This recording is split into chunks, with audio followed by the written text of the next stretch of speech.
Pioneers into the second half of the calendar, still not yet through the first half of the conference schedule. A couple of long road trips to begin. Short trip over the mountain to Mars Hill, but the long one to Hartsville, South Carolina this past Saturday. We'll chat about both of them as the women continue their strong streak right after their loss to Anderson as they go 2-0 this week. Wins against Mars Hill and Coker, joined by Pioneer coach Devan Carter. We welcome you into Pioneer basketball with the coach. I'm Brian Staten. A tough lost to Anderson because I think we felt like we had kind of turned the corner a little bit getting into the second half of the calendar year. But then you really had to get the team up heading into this week. What was the challenge after the Anderson loss to get this team up for Mars Hill and Coker? Well, I think the big challenge going into Mars Hill this weekend was I felt like the girls felt like we let one slip away. Just from a mere fact of had a lot of opportunities that we didn't take advantage of, and had a lot of shots that I felt like we normally make that we didn't. And so I think the girls were actually pretty up for it because they knew, we're close. And so going into Mars Hill, going into Coker on the road, obviously SAC games on the road are really tough. Mm-hmm. And we had to make sure that we focused on us. Obviously, we tried to make sure we get up a lot of shots, and then we tried to make sure we had refine some of our details as far as our spacing and different stuff like that. So it was, obviously you don't totally forget about things, but you got to flush it and move forward. You talk about a new team in Mars Hill. As soon as I walked into the gym, I could tell immediately that it was a different feel. They've got 12 people that are practicing, warming up, that are preparing, which in the couple of years past, we're talking about injuries that have decimated the team, illness, sickness, kids just leaving. We're talking 7, 8 players, sometimes just 6 for Mars Hill that were playing games. Here they are. They've got a full roster that's out there warming up. Here's a team that's playing extremely hard, and they've got a couple of kids that can make a difference for them. For sure. I mean, they've got the Marshall kid who played for Coach Clark at Spartanburg Methodist, was a JUCO All-American. That kid, signed the full ride to Francis Marion in the Peach Belt and transferred to play with Coach Clark. And then they've got Boggs, who was an All-Conference Carolinas kid who transferred there. So there's some talent there, and they play extremely hard. I mean, you look at some of their games, they had a close loss to Wingate on the road. It's a team that just goes out and competes nonstop. And so when you look at that and how they've made that kind of transition over the past few years, I told Coach Clark that, that's one of the best Mars Hills teams that we've seen in a long time. And credit to that staff for putting together a solid roster. All right, we go through the contest now, and somewhat record-breaking. The Pioneers watched Mars Hill hit the first shot of the contest. Hayden Boggs felt pretty good about it, and then we kind of traded buckets there. Well, after 8 straight, then you kind of traded buckets there for a little while. You could see immediately Mars Hill's running some good stuff. They're actually trying to turn us over, and Deja Marshall seemed to be a difference maker because here's somebody that can create her own shot and make her own shot. Yeah, the biggest thing that I can tell the difference with Mars Hill is there's a semblance of a system there. And what I mean by that is they run good stuff, they cut hard, they move the basketball, and, they have an identity of what they want to do offensively and defensively. And that's a credit to that staff. I think they did a really good job of trying to get the ball in the best players' hands. And, the deal is that when you have kids in Mars Hill that are coming off screen, stepping into shots and pull up jumpers, I can definitely tell that they do a lot of skill development work with their kids because it's just a totally different product on the floor now as compared to years past. Boggs would hit a 3, cut the deficit 2-3 early at 12-9. The Pioneers then would go on a 12-2 run to open the game, and using the long ball to do that, which was something we're going to obviously get into. At the half, you felt comfortable. Second half, also very comfortable. As a matter of fact, the game wasn't even a game, but the reason that it was because we kept throwing it out of bounds and throwing it to the other team. Turnovers kind of reared our ugly heads in the contest. Yeah, and the thing about it is that, going into the game, I know we were first in the league in turnover margin as well as turnovers forced. And then one of the top teams in the country at taking care of the basketball. And sometimes you get a little lax and you get a little comfortable. We played a lot of people. I think a lot of it is, we had certain kids that, probably felt like they could score their way into the lineup, and that's not the case at all. As I've said probably a million times in the past 2 weeks. But I think we were trying to hit some home run plays instead of just hitting the simple play. and the turnovers were still entirely too much. That's no excuse for it. I mean, they had 29 turnovers. That's not efficient basketball, and we have to do a better job of that. Because when you get into your elite programs in the SAC, you got to value the basketball. You could kind of take a sigh of relief, though. The Pioneers would end up hitting and tying a school record 18 three-pointers in the contest, led by Aaliyah Miller's 25. We'll get into more of that coming up here in a minute, and the personnel. But the 18 threes was a breath of fresh air because the team hadn't been shooting the basketball as well over the last couple of games. Yeah, we started out the year shooting the ball really well, knocked down shots, and a lot of drive and kick opportunities. We're able to step in and knock down shots. And actually, the long ball probably won us some games, especially early. When you look at Belmont Abbey and King and games like that. So, then you go through a little, rough patch where we're just not making shots, and it put a lot of stress on our defense. One of the things with this group this year is that, although we're solid defensively, the numbers are still well. You still have to score the basketball. I mean, you got to guard. But you got to score to win, and to see the girls come out after a rough shooting night against Anderson to go on the road and make 18 threes, that was definitely a breath of fresh air. Aaliyah Miller hit 6 of those threes. Mia Long scored 17 points in 17 minutes. The Pioneers did win 94-59. But Sydney Wilson not in the lineup that contest. Aaliyah Miller gets the start and kind of takes advantage of that a little bit with the offense. And then Kirsten Click comes in off the bench, hits 3 3-pointers, finishes with 11 points in the contest as well. You got great contribution from a lot of people on the bench. Yeah, and really, really happy for Aaliyah and Kirsten. Aaliyah Miller is so talented offensively. And right now it's just a thing of really trying to get those kids involved in the lineup and getting them on the floor and rewarding them for their hard work. Kirsten Click is another one who was great to see the ball go in for her. She's a phenomenal shooter. She's our best shooter on our team. She makes shots in practice that you're just like, goodness gracious, that was deep. And but obviously freshman adjusting to the defensive side of the ball. She's done a better job lately and has got time here recently, and because she's worked her butt off. It's a Pioneer team that would get that victory against Mars Hill, continue that streak against them also, and gives them their 10th win of the year. And really shoot the ball so well. Turnovers were an issue and were just a little bit of a problem. And Mars Hill put up some points, had battled with Wingate at the Cuddy, just the contest before that particular Saturday before. So a good Mars Hill team, so a good win for the Pioneers. Then we take our longest trek of the year in conference play as we travel to Hartsville, South Carolina to take on a Coker team. Coach Johnson, what she has done, probably what she's amassed, is a great roster that a lot of people in the league will be very envious of. And I think sometimes just their motivation lacks just a little bit. But they were heavily motivated for this Pioneer basketball team, led by Hope Richardson and going to be one of the best bigs in the league, and Aaron Hauser. This was going to be a great challenge, and it turned out to be a good challenge Saturday. Yeah, for sure. The thing with Coker is they put so much pressure on you inside. They have great size. They have great athleticism. You look at Richardson dunking a basketball before the game, just good athleticism, and they do a good job of trying to get them the ball as well.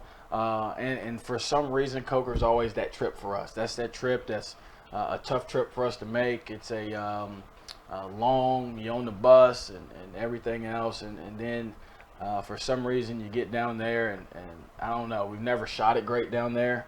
But that's the road trip that always makes me nervous is going down to Coker, because the talent that they have on the roster. Well, let's go from the very opening. I watched Hope Richardson dunk the ball, and my jaw dropped. So I thought it would affect us, and it did not. Actually, it had the complete reverse effect. I think it might have inspired us just a little bit, because in that first quarter, here's a team that just went lights out. From three-point territory, from transition buckets, defense, easy transition buckets.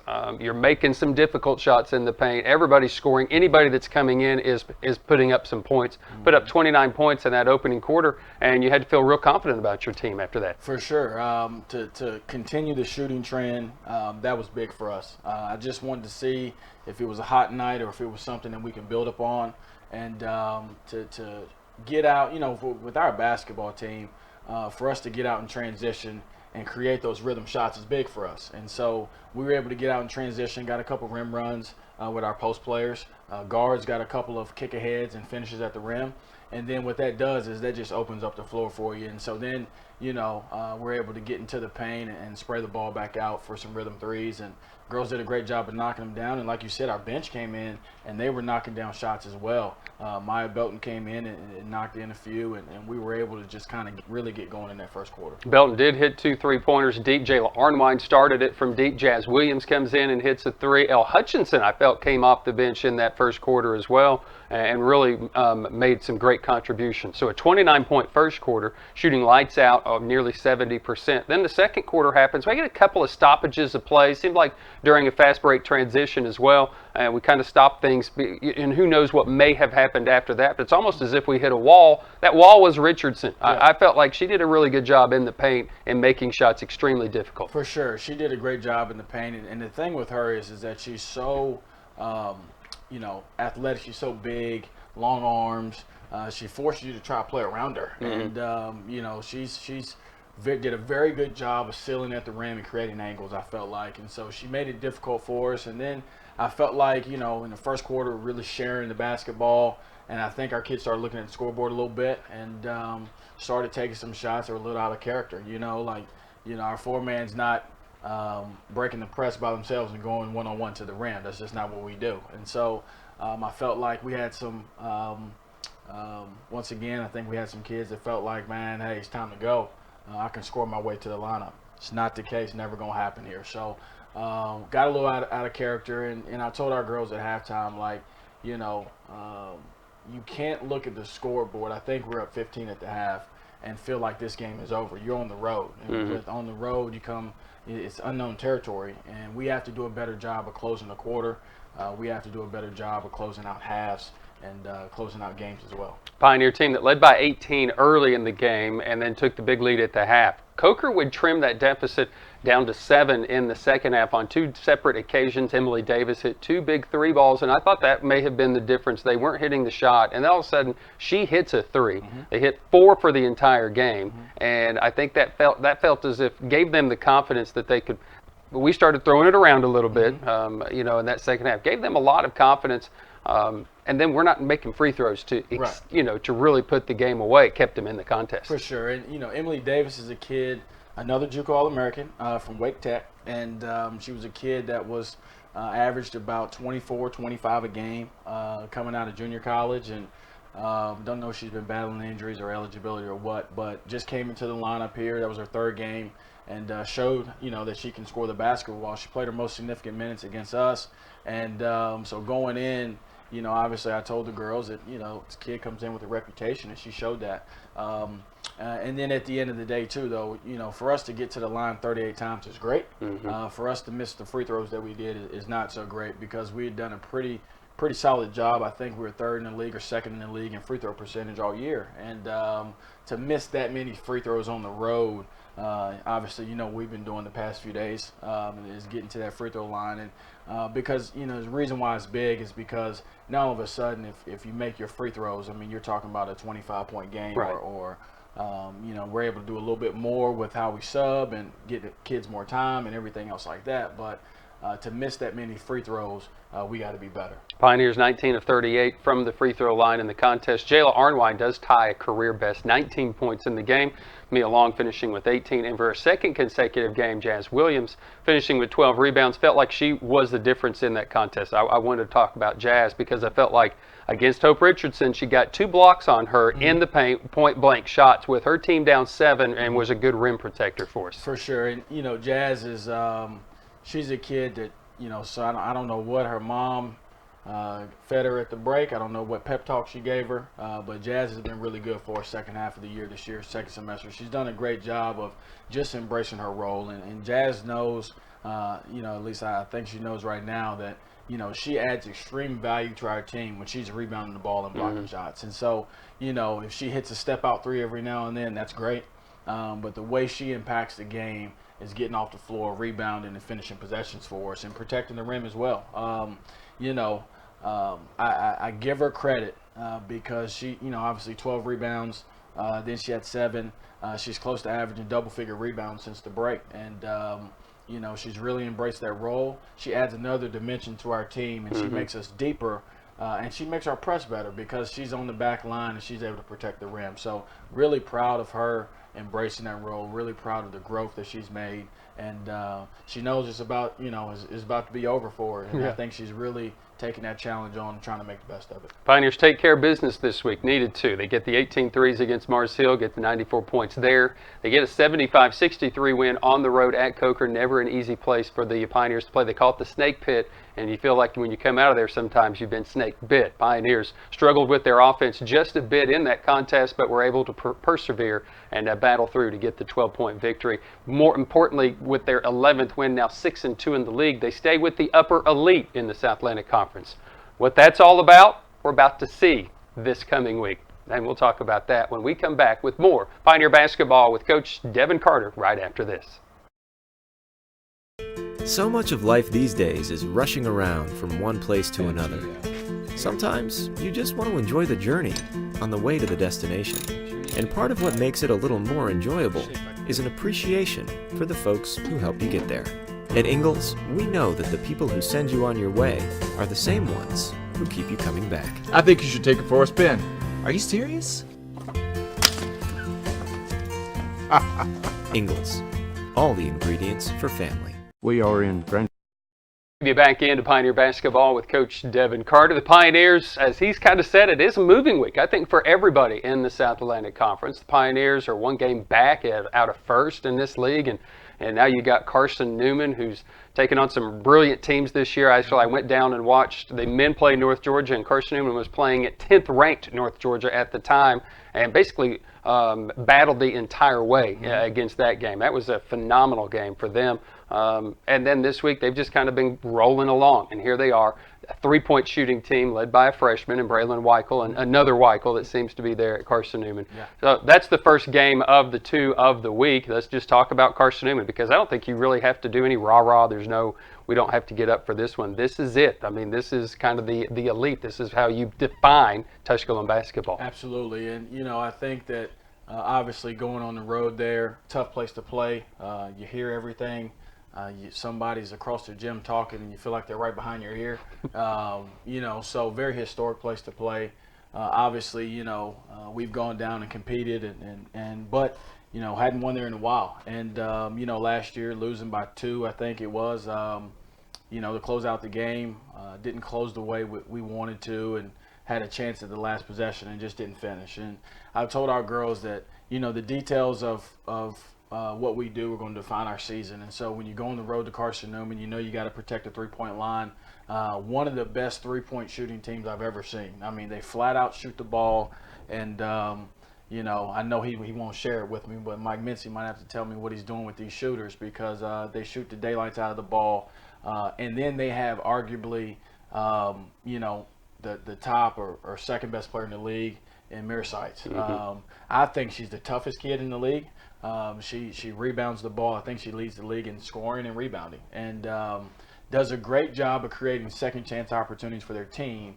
And then obviously this year she's doing a great job of scoring the ball as well. Weichel comes in. She's a knockdown shooter from the outside. You've got Addison Bird, who's a knockdown shooter from the outside. Tori Griffin, who's a great shooter as well. And so we're going to have to be attentive to details, and we're going to have to protect that three-point line. Team that leads the league in scoring at 83 points a game, one of the top three-point shooting teams as well. Caitlin Marisites, I'll be stat boy for just a second. 19.5 points per game, second in the league in rebounds. Might as well be first, right, at 12.5 rebounds per contest for the former Miss Basketball in the state of Tennessee twice. It's state champion as well. I mean, he's bringing in some talented players as well there at Carson Newman, and they're shooting and knocking it down. The 83 points, they've scored over 80 points on 5 different occasions this year. And during this 5-game winning streak, they're proving why they're so good offensively. Yeah. Lead offensively. They've always been great offensively.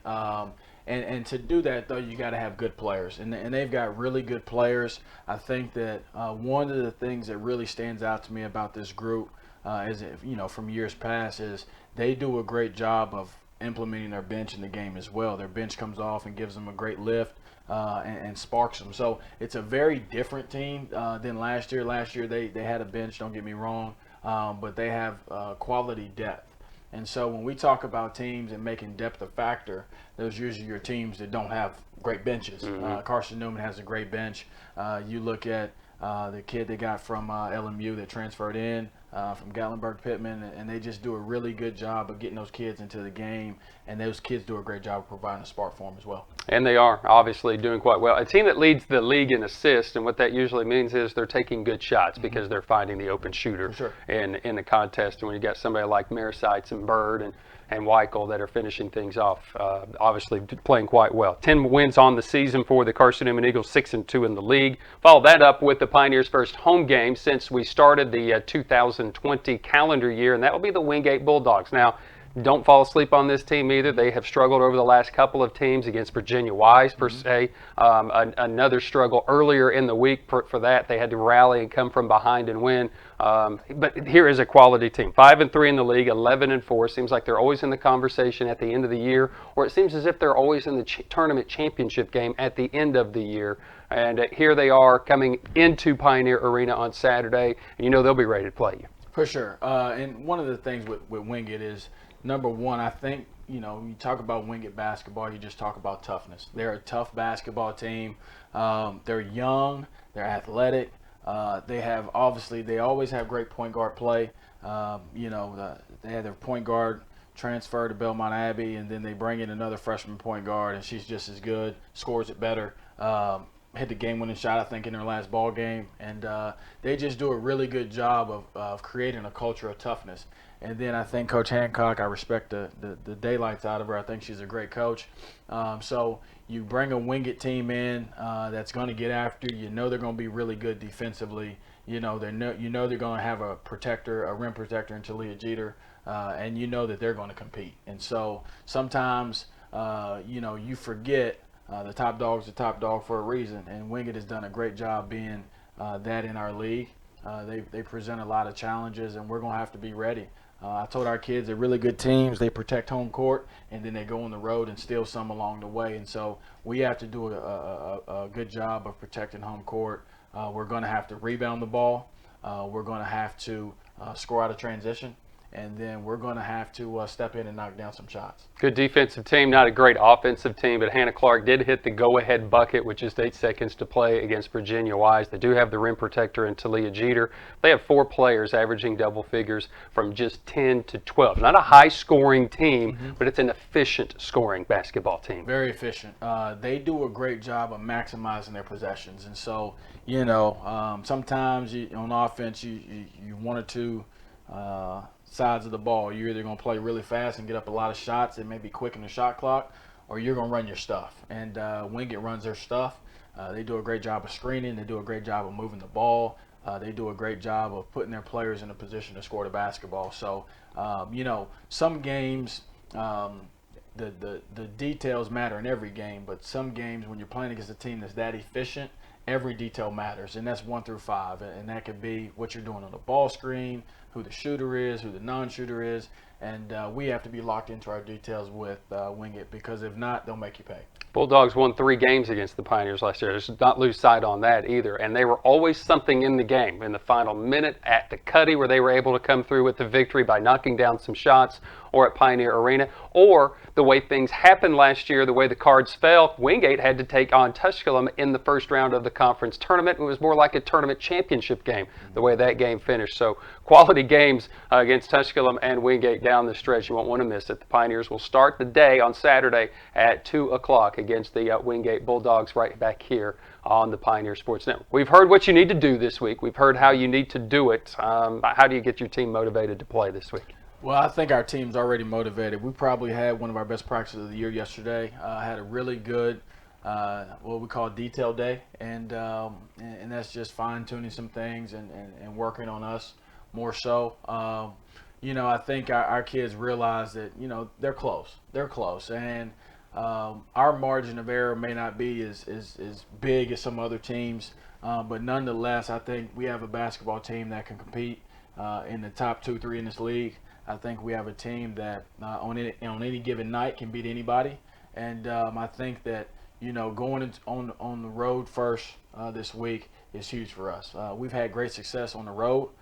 best start on the road in a decade. But we've got to do a better job of closing out teams on the road, and I think that's probably our next step right there. Is that protecting leads, finishing the game off, and doing the details that's required to win on the road. So obviously a tough task on Wednesday, and then a tough task on Saturday as well. It's moving week. I think that you're going to find out what we're about this week. And I told our team, like, you can win a game and take a step back, and you can lose a game and take a step forward. The result, obviously, you want to win. But, I feel like that if we show growth as a team, everything works itself out in the end. So I can't promise a win, I can't promise a loss, but I can say I want to see growth out of my team this week. The Pioneer team that has won 7 of the last 8 on the road for the Pioneers, which is the best start, as Coach Carter had talked about, in over a decade. You want to talk about how tough the conference schedule is? Not that he's paying attention to it, but I can give it to you. Teams in the top 6 we'll see over the next 2 weeks. Carson Newman this week, Wingate on Saturday, LMU to wrap up the first part of the conference season next week, and then Otate with Catawba, who stands tied atop the league table at this point. Big 2 weeks for this Pioneer team beginning on Wednesday. For everyone behind the scenes here at the Pioneer Sports Network, I'm Brian Staten. He's Pioneer coach Devan Carter. Until next week, go Pioneers.